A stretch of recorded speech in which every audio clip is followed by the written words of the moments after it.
ತರುವಿನ ನೆರಳು ಕೊಡುವಂತ ಸುಖವು ಕೊಡುವನು ಕೃಪೆಯ ದಿನವು. ಸ್ಥಿರ ಇರುವ ಮನ ಎನಗಿರಲಿ ಶರಣಾಗತಿ ಎಂದು ಬರಲಿ. ಭಗವಂತನ ಪ್ರಿಯ ಮಗನಿವನ ಸಾರಿ ಬದುಕು ಇರಲಿ.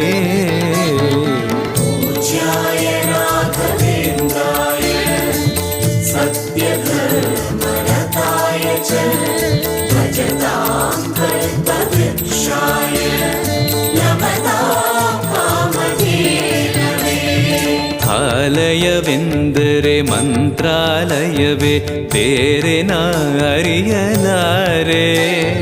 ರಾಜನು ಎಂದರೆ ಶ್ರೀ ಗುರುರಾಜನೇ ಮತ್ತು ನಾ ತಿಳಿಯಲಾರೆ.